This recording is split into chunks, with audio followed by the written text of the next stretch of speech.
আজকে আমি আপনাদেরকে তৈরি করে দেখাবো ভিন্ন রকম ডিজাইনের এবং ভিন্ন রকম স্বাদের মিটবল রেসিপি। বাসায় স্পেশাল মেহমান আসলে আপনারা এই মিটবলগুলো বানিয়ে খাওয়াবেন, দেখবেন মেহমানরা আপনার প্রশংসা না করে থাকতেই পারবে না। আসসালামু আলাইকুম everyone, welcome back to my page and channel Suhas kitchen. সবাই কেমন আছেন? রেসিপিটি শুরু করার আগে সবার কাছে অনুরোধ রইল, যারা ফেসবুক থেকে ভিডিওটি দেখছেন তারা লাইক শেয়ার ফলো করে দেবেন এবং যারা ইউটিউব থেকে দেখছেন তারা ইউটিউবে লাইক শেয়ার সাবস্ক্রাইব করে আমাদের চ্যানেল এবং পেজের পাশে থাকবেন। এই মজাদার মিটবলগুলো তৈরি করার জন্য আমি রান্না করা মাংস থেকে কিছু মাংস আলাদা করে তুলে নিয়েছি। এখন সেই মাংসগুলোকে আমি হাত দিয়ে এভাবে চটকিয়ে বা খুলে নিব। তো এখানে আমি সবগুলো মাংসকে ভালোভাবে খুলে নিচ্ছি। আপনারাও ঠিক একই প্রসেসে এই মাংসগুলোকে ভালোভাবে খুলে নেবেন। রান্না করা মাংস থেকে প্রায় 2 টুকরো আলু নিয়ে আমি ভালোভাবে চটকিয়ে নিয়েছি। ভিডিওতে আপনারা দেখতেই পাচ্ছেন আমি মাংস এবং আলুগুলোকে ভালোভাবে চটকিয়ে নিয়েছি। এখন একটি প্যানের মধ্যে আমি যে মাংসগুলো চটকিয়ে বা খুলে নিয়েছিলাম সেই মাংসগুলো দিয়ে দিব। এরপর এই চটকে নেওয়া মাংসগুলোকে চুলার মধ্যে ভালোভাবে নাড়িয়ে নিব। তবে এই মাংসগুলো ভেজে নেওয়ার সময় আমি কোনো প্রকার তেল ব্যবহার করব না। এরপর এর মধ্যে চটকিয়ে নেওয়া আলুগুলো দিয়ে দিব। তারপর এই মাংস এবং আলুগুলোকে ভালোভাবে কিছুক্ষণ নাড়িয়ে নিব। তবে খেয়াল রাখতে হবে এই মাংস এবং আলুগুলো যাতে ভালোভাবে ভাজা হয়। প্রায় 2-3 মিনিট পরে এই মাংসগুলোর মধ্যে দিয়ে দিব হাফ চা চামচ পরিমাণে গরম মশলা গুঁড়া এবং হাফ চা চামচ পরিমাণে গরুর মাংসের মশলা। মশলাগুলো দিয়ে দেওয়ার পরে এগুলোকে আলু এবং মাংসের সাথে ভালোভাবে ভেজে নিতে হবে। যেহেতু মাংস এবং আলু আগে থেকেই রান্না করা, তাই এগুলোর মধ্যে যতটুকু পানি আছে তা যাতে শুকিয়ে যায়, পানি শুকিয়ে যাওয়া পর্যন্ত এই মাংস এবং আলুগুলোকে ভেজে নিতে হবে। অফ ক্যামেরায় আমি খুবই চিকন বা পাতলা পাতলা করে 1 বাটি পরিমাণে পেঁয়াজ কুচি করে কেটে রেখেছিলাম। এখন সেই 1 বাটি পরিমাণে পেঁয়াজ কুচি এর মধ্যে দিয়ে দেব। পেঁয়াজ কুচি দিয়ে দেওয়ার পরে এগুলোকে মাংস এবং আলুর সাথে ভালোভাবে নাড়িয়ে নিব। প্রায় 1 মিনিট ধরে আমি পেঁয়াজ এবং মাংসগুলোকে ভালোভাবে নাড়িয়ে নিব। এরপরে এর মধ্যে প্রায় হাফ চা চামচ পরিমাণে লবণ দিয়ে দিব। তবে লবণটা অবশ্যই আপনারা চেক করে দিবেন। এগুলোকে কিছুক্ষণ নাড়িয়ে নেওয়ার পরে এর মধ্যে কুচি করে রাখা কাঁচামরিচগুলো দিয়ে দেব। এখানে আমি প্রায় 3-4টি কাঁচামরিচকে কুচি করে কেটে রেখেছিলাম। কাঁচামরিচগুলো দিয়ে দেওয়ার পরে এগুলোকে আবারও ভালো মতো নাড়িয়ে নিব। তো কিছুক্ষণ পরে আমার মাংস এবং পেঁয়াজগুলো ভালোভাবে ভাজা হয়ে গিয়েছে। এখন আমি এগুলোকে নামিয়ে রাখবো। এখন এই মিটবলগুলোর আটা তৈরি করার জন্য এখানে আমি প্যানটিকে ভালোভাবে ধুয়ে নিয়েছি। প্যানটিকে ভালোভাবে ধুয়ে নেওয়ার পরে এর মধ্যে 1 বাটি পরিমাণ পানি দিয়ে দিব। গাইজ, আপনারা খুব মনোযোগ দিয়ে দেখবেন আমি এই মিটবলগুলোর আটা কিভাবে তৈরি করি, কারণ এই মিটবলগুলোতে আমি আটা ইউজ করব না, এখানে আমি ইউজ করব সুজি। এখন আমি এই পানিগুলোর মধ্যে প্রায় 1.5 চামচ পরিমাণে লবণ দিয়ে দিব। পানির মধ্যে লবণগুলোকে ভালোভাবে মিশিয়ে নিব। কিছুক্ষণ অপেক্ষা করব। কিছুক্ষণ পরে পানিগুলো যখন এভাবে ফুটতে থাকবে, আপনারা দেখতেই পাচ্ছেন আমি ভিডিওতে দেখিয়ে দিয়েছি, পানিগুলো যখন এরকম ফুটতে থাকবে তখন আমি এর মধ্যে ছোট বাটির 1 বাটি পরিমাণে সুজি দিয়ে দিব। সুজিগুলোকে গরম পানির মধ্যে দিয়ে দেওয়ার পরে এই সুজিগুলোকে ভালোভাবে একটি চামচ দিয়ে নাড়িয়ে নিতে হবে। সুজিগুলোকে এমনভাবে নাড়িয়ে নিতে হবে যাতে সুজির কোনো চাক এই গরম পানির মধ্যে না থাকে। সুজিগুলো যাতে ভালোভাবে মিহিভাবে মিশ হয় সেদিকে খেয়াল রাখতে হবে। তো এখানে আপনারা দেখতেই পাচ্ছেন আমি সুজিগুলোকে একদম অনবরত ভালোভাবে নাড়িয়ে নিচ্ছি, যাতে এই সুজিগুলো কোনোভাবে প্যানের গায়ে লেগেও না যায় আর সুজির মধ্যে কোনো সুজির চাক না থাকে।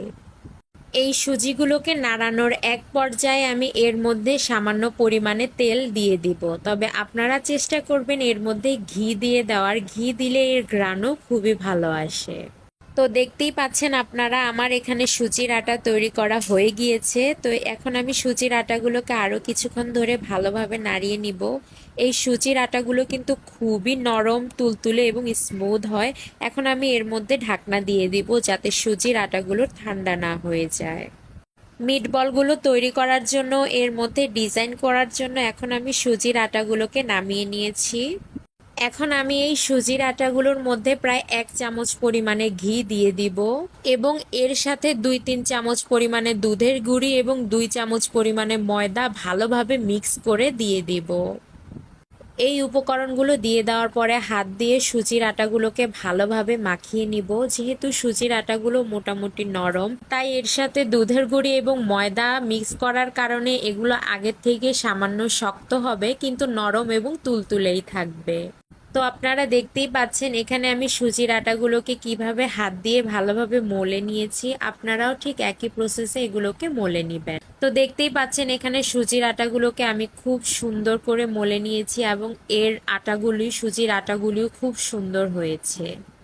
আপনারা এই সুজির আটাগুলো যত বেশি মলে নেবেন এই আটাগুলো তত বেশি মিহি হবে এবং পরে পিঠা তৈরি করার সময় এই আটাগুলো খুলে যাবে না।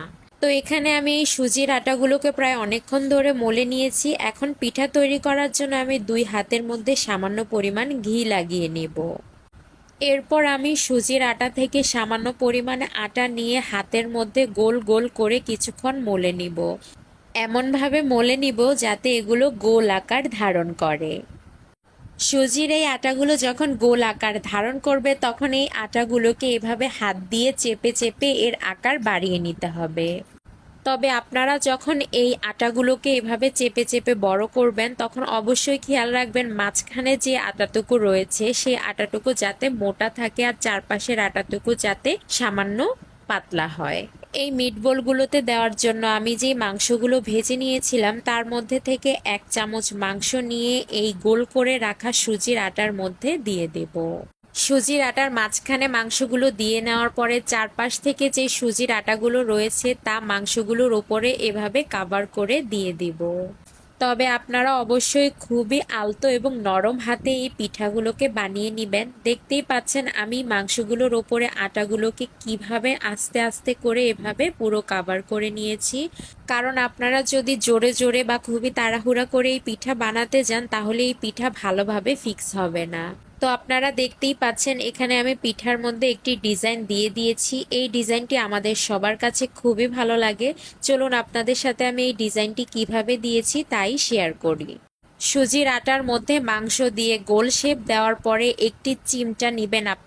আপনাদের বাসায় যদি চিমটা না থাকে তাহলে প্র্যাকটিক্যাল বক্সের মধ্যে চিমটা পাওয়া যায়, সেই চিমটাও আপনারা পরিষ্কার করে ব্যবহার করতে পারবেন। তো এই চিমটা দিয়ে এভাবে পিঠার ওপরে দেখতেই পাচ্ছেন এভাবে 2 পাশ একসাথ করে প্রথমে 1 লাইন করে এভাবে ডিজাইন করে যাবেন।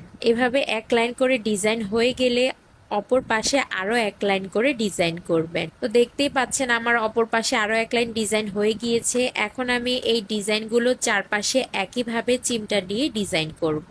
গাইস, পিঠার মধ্যে ডিজাইন করতে আপনাদের কার কার ভালো লাগে অবশ্যই কমেন্ট করে জানাবেন। আমার কাছে পিঠার মধ্যে ডিজাইন করতে দেখাটা খুবই স্যাটিসফাইং লাগে, খুবই শান্তির একটা কাজ লাগে। তো এখানে দেখতেই পাচ্ছেন আমার পিঠাগুলোর ডিজাইন প্রায় অর্ধেক হয়ে গিয়েছে। আপনারা চিমটার সাহায্যে এই কাজটি করে নেবেন, কারণ চিমটার সাহায্যে খুবই সহজে এই পিঠার মধ্যে এই নতুন ডিজাইন তৈরি করা যায়।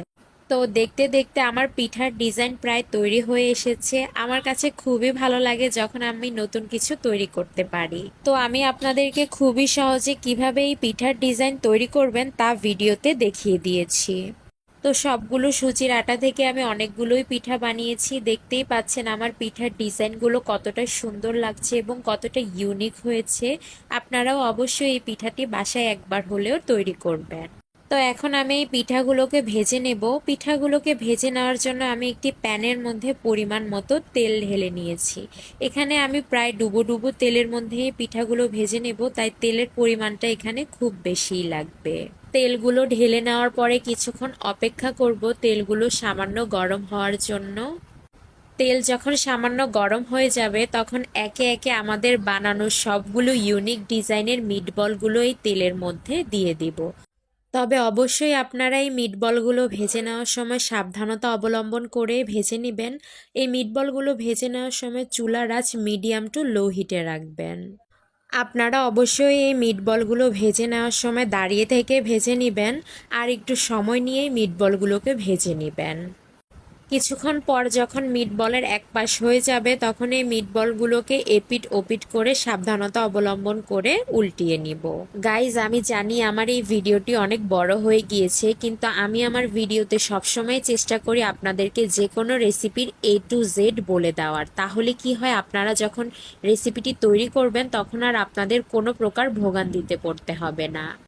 তো এখানে আমার মিটবলগুলো ভালোভাবে ভাজা হয়ে গিয়েছে। এখন আমি একটি ছাঁকনির সাহায্যে মিটবলগুলোর মধ্যে তেলগুলো ছেঁকে একটি প্লেটের মধ্যে সবগুলো মিটবলকে ছেঁকে তুলে নিব। ব্যাস, তৈরি হয়ে গেল খুবই সহজে খুবই মজার ইউনিক ভিন্ন রকম স্বাদের একটি রেসিপি, মিটবল রেসিপি। আশা করি আমার আজকের রেসিপি আপনাদের সবার কাছে ভালো লেগেছে। ভালো লেগে থাকলে অবশ্যই বাসায় একবার হলেও এই রেসিপিটি ট্রাই করবেন। আজ এই পর্যন্তই। আল্লাহ হাফেজ।